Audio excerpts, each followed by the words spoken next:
원래 시장은 전년 대비해서 이제 성장률을 따지는데 작년 4분기가 전년 대비해서 265% 성장했었고 이제 1분기가 262% 성장했잖아요. 근데 이번에 122%. 그러니까 숫자 자체로 보면 너무 원더풀한 숫자지만 성장률로 보면 이게 꺾인 게 맞죠. 260%에서 뭐 120%대로 꺾였기 때문에 이제 이게 주가에 민감하게 반영했던 거고요. 블랙 먼데이 때쯤 해서 이제 말씀드린 거는 필라델피아 반도체 지수가 거의 4분의 1 토막 저기 25%가 조정받았었고 엔비디아 주가가 굉장히 많이 조정받았기 때문에 여기 좀 천천히 올라가면 실적 발표를 무난하게 넘어갈 수 있을 거라고 생각했는데 기억하시겠지만 실적 발표 전에 거의 다 정고점 수준까지 반등해 있었거든요. 그러니까 이제 시장이 너무 기대치가 높아져 있었다라는 거고요. 그거를 이제 해소하는 시간이 이제 좀 필요하다고 생각합니다. 지금 엔비디아 주가를 보면요, 이게 반도체 칩 업체의 밸류는 아니에요. 그러니까 엔비디아가 하는 GPU가 강력한 것도 있지만 그 GPU를 기반으로 쿠다라는 소프트웨어 생태계를 공짜로 쓸 수 있고요. 그리고 이제는 CPU하고 GPU를 같이 붙여서 그레이스 블랙웰, 그레이스 호퍼 이런 식으로 팔기도 하고 그리고 이제 그런 것들을 서버 렉으로도 팔기도 하거든요. NVL 36, 72 이런 것들을 이제 자이언트 GPU라고 하잖아요.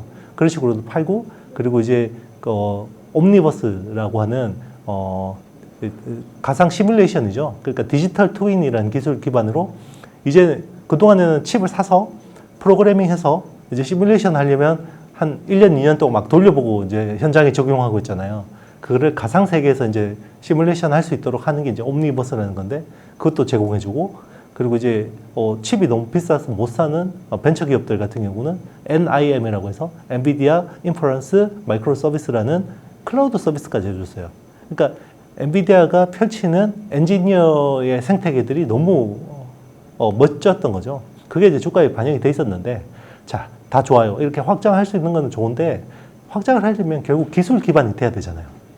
그러니까 기술 기반이 돼야 되는데, 거기서 이제 첫 번째 스텝이 2년마다 출시하던 신제품을 1년마다 출시하겠습니다라고 해서 나온 첫 번째 제품이 블랙웰이었어요. 근데 거기서 기술이 좀 불안한데 과연 엔비디아가 그리는 그림을 저 기술력으로 가능할까? 라는 이제 의문을 주기 시작한 거죠.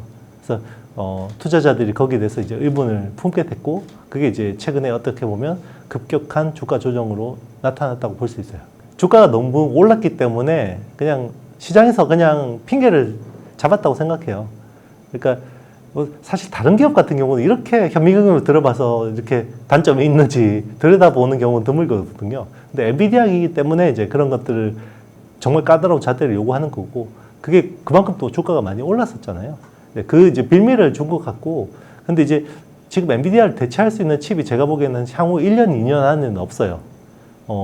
근데 1년, 2년 동안에도 계속해서 블랙웰 같은 문제들이 생긴다 그러면 엔비디아의 어떤 헤게모니에 영향이 생길 수 있어요. 굉장히 심각한 훼손이 생길 수 있는데 제가 보기엔 그럴 가능성은 낮은 것 같아요.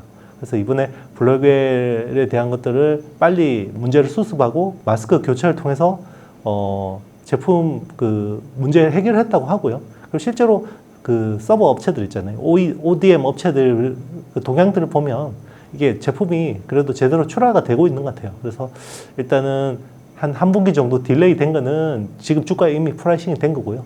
여기서 추가적인 뭐 문제가 생기지 않는다 그러면 저는 다음 분기 실적 전까지는 단기 랠리 가능성이 있다고 생각합니다. 엔비디아는 뭐 분할 매수하기 좋은 시점이 아닌가 생각합니다. 일단 펀더멘탈적으로 보면, 그러니까 이제 그 우리 시장에서 보는 재료라고 하는 측면에서 보면 그동안 엔비디아가 주도하는 시장이었잖아요. AI 이 사이클 자체가 2022년 11월에 챗GPT가 나온 이후로 챗GPT를 만드는 오픈 AI는 비상장 업체이기 때문에 처음에는 마이크로소프트가 대장인가 보다라고 했지만 결국 돈은 황서방이 버는 구조구나라고 해서 엔비디아로 모든 수급들이 몰렸었고요. 그게 한 1년 8개월 정도의 랠리를 만든 거였거든요. 그럼 거기서 핵심적인 아이템이 우리의 핵심적인 아이템이 HBM, 하이밴드위스 메모리라고 하는 주문형 메모리였잖아요. 엔비디아 GPU에만 딱 맞는 그거였는데 그래서 같이 동행해서 올랐죠. 그래서 사실 SK하이닉스도 많이 올랐고 심지어 SK하이닉스하고 삼성전자의 밸류에이션이 디커플링이 되는 결과가 초유의 결과가 나왔었고 그리고 여기에 핵심적인 장비를 납품하는 한미반도체가 거의 20배 가까이 올랐었고요. 그리고 뭐 대만의 TSMC도 마찬가지였고 일본의 디스코 그리고 네덜란드 베시 같은 업체들이 같이 랠리를 만들어냈는데 자 이게 이제 제가 6월에 계속해서 말씀드린 게 이제 시장이 뭔가 색깔이 바뀔 때다. 이제는 서버 클라우드 가지고는 힘이 붙일 거다. 그래서 이게 결국 우리 디바이스로 AI가 내려오는 거를 보여줘야 된다. 가능성을. 그때 제가 말씀드린 게 두 가지 이벤트를 주목하라. 그게 애플의 WWDC에서 이제 애플 인텔리전스가 공개됐고요. 그리고 퀄컴 스냅드래곤 X 엘리트를 통해서 AI PC에 대한 그러니까 윈도우 코파일럿에 대한 가능성을 이제 우리가 봐야 된다라고 했는데 사실 저는 AI PC 쪽이 좀 더 가능성을 봤었거든요. 좀 기대를 했었는데 AI PC가 생각보다 기대에 못 미쳤어요. 왜냐하면 프로그램 호환성에서 아직까지 문제가 있다는 것들이 드러났고 그러니까 이제 기존의 어떤 소프트웨어들이나 프로그램들이 대부분 x86 그러니까 윈텔 기반으로 많이 만들어진 거죠. 그 윈도우 OS에다가 인텔 칩 기반으로 프로그램들이 만들어졌는데 윈도우 OS는 그대로지만 이제 퀄컴의 칩을 쓰니까 이게 호환이 안 되는 문제들이 생기는 거예요. 그래서 요거를 이제 에뮬레이터라는 것을 통해서 이제 전환을 해서 하는데 그게 매끈하게 안 되죠. 그래서 이제 AI PC 쪽이 생각보다 부진했고 그래서 상반기 주가가 굉장히 좋았던 퀄컴이나 ARM이 굉장히 주가가 하반기에 좀 부진했고요.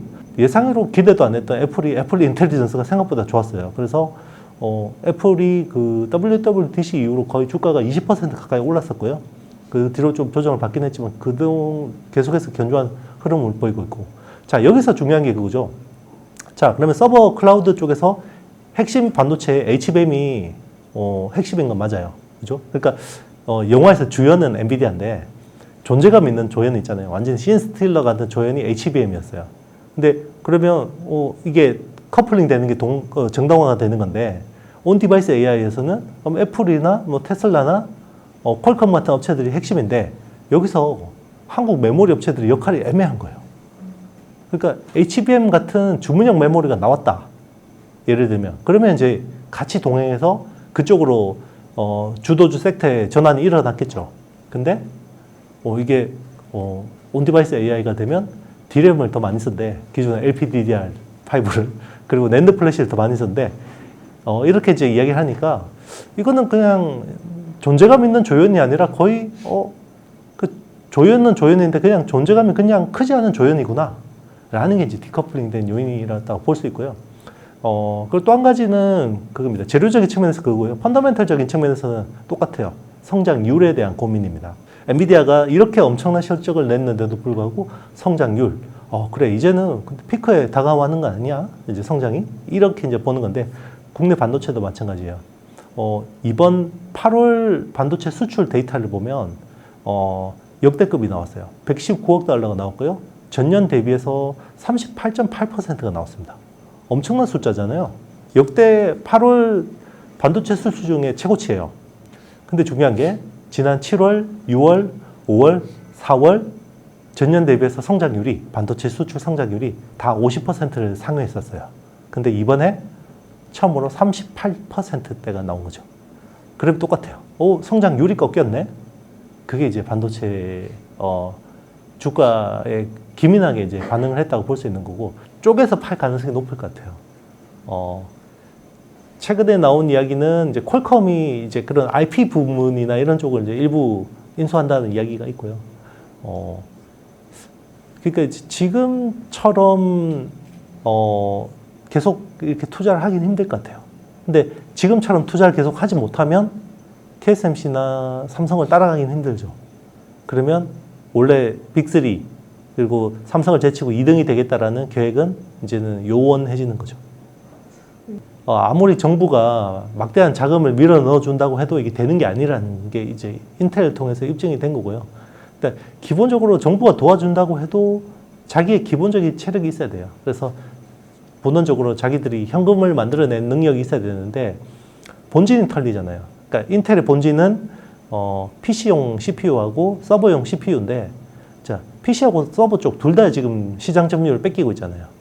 그러면 이게 인텔의 사례를 보면 삼성의 반면 교사가 있는 거죠. 본질이 털리면 안 된다. 삼성도 현금 흐름이 망가지면 안 된다. 자, 그러면 전영현 부회장이 지금 와서 일단 사실 파운드리 쪽은 별로 신경을 못 쓰고 있습니다. 삼성 파운드리. 지금 오로지 D램 낸드 쪽이거든요. 그러니까 메모리 일단 경쟁력부터 회복하라는 거잖아요. 그게 인텔의 사례 보면 맞는 거예요. 왜냐면 삼성도 지금 파운드리에서 계속 적자를 내잖아요. 근데 기존에 캐시플로우가 망가지면 인텔처럼 투자를 하기 힘든 거죠. 그러면 지금은 TSMC에 거의 뭐 3분의 1 수준으로 투자하면서 따라가고 있는데 그거조차도 못하게 되는 거예요. 본진이 털리면.